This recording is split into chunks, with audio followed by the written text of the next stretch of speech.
27 दिसंबर न केवल धनबाद झारखंड, भारतवर्ष बल्कि पूरे विश्व जगत के लिए एक ब्लैक डे, एक काला दिन, क्योंकि 27 दिसंबर 1975 को ही घटित हुआ था एशिया का सबसे largest mining disaster, Chasnala mining disaster.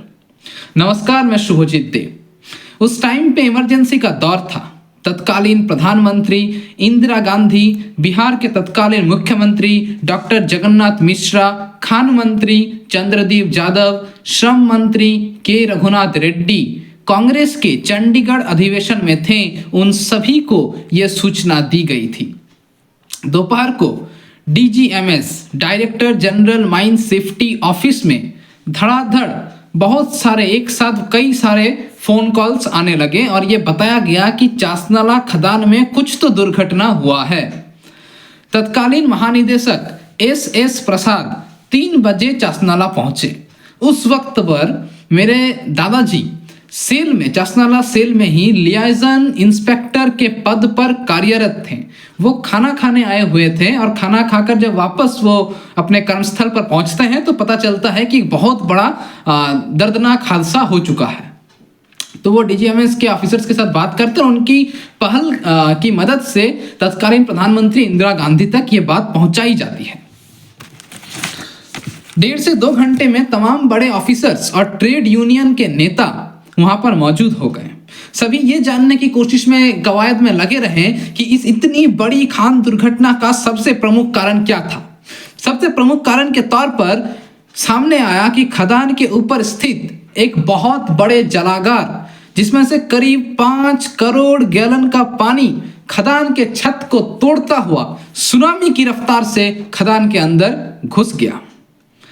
और ऐसा क्यों हुआ? क्योंकि एक नियम तय किया गया था कि जलागार के 60 मीटर के दायरे में किसी भी प्रकार का हेवी ब्लास्टिंग नहीं होगा, लेकिन कुछ अधिकारियों की लापरवाही के वजह से, उनके ओवर प्रोडक्शन के, एक तरीके से कहें तो लालच की वजह से ये ब्लास्टिंग करवाया गया, जिसके वजह से फलस्वरूप ये हुआ कि 375 से ज़्यादा श्रमिकों को अपनी जान गंवानी पड़ी। इसके बाद तोड़जोड़ में इंडियन पंप्स लाए गए जिससे कि वहाँ का पानी निकाला जा सके, लेकिन भारतीय पंप और तकनीक फेल साबित हुए और 23 दिनों के बाद रसिया, तत्कालीन प्रधानमंत्री इंदिरा गांधी जी की पहल से रसिया के साथ बात की गई और 23 दिनों के बाद रसिया से और पोलैंड से कुछ मशीन्स और पंप्स बुलाए गए थे। अब ये जो मशीन और पंप्स है, इनको ऑपरेट करने की क्षमता हम भारतीय इंजीनियर्स में नहीं थी, तो स्वयं रसिया के मंत्री आए हुए थे अपने बहुत सारे इंजीनियर्स के साथ, जिन्होंने रसिया और पोलैंड से जो पंप आया था वहां से हमारे खदान में से पानी को निकाला। 26 दिन बाद, इस घटना के ठीक 26 दिन बाद पहला लाश मिलता है और आइडेंटिफिकेशन जो है वो हेलमेट्स को देखकर किया जाता है, क्योंकि कई सारे लाश बहुत ही बुरी अवस्था में थे, तो उनको पहचानना, उनकी पहचान करना बहुत ही मुश्किल हो गया था। इसलिए ऐसा माना जाता है कि 375 तो केवल मात्र एक आंकड़ा है, बहुत सारे लाशों को तो चिन्हित भी नहीं किया गया है। इसलिए 375 से अधिक लोगों की मौत की भी पुष्टि वहाँ के लोकल लोगों द्वारा किया जाता है। उनके याद में एक स्मारक चासनाला में अभी भी तैयार किया हुआ है।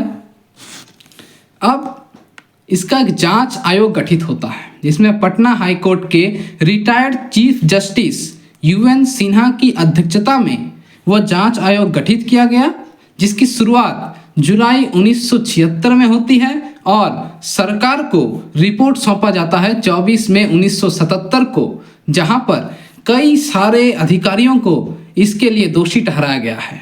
मैं यह बताना उचित समझूंगा कि मेरे दादाजी ने भी जिस दिन से घटना हुई थी उस दिन से प्रण लिया था कि जब तक उचित दोषियों को दोषी करार नहीं दिया जाता है तब तक वो अपनी मूछें नहीं रखेंगे, और उन्होंने ऐसा ही किया था।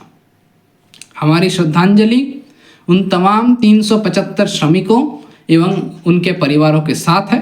हमें ऐसा लगा कि इतनी बड़ी घटना को आप सभी जनसाधारण के साथ बांटना मैं उचित समझता हूँ। चासनाला, धनबाद, ये हमारे पूरे देश के लिए ना केवल कोयला के क्षेत्र में बल्कि पूरे देश की इकोनॉमी के लिए जसनला धनबाद झारखंड बहुत अहम स्थान रखता है। नमस्कार, जय हिंद।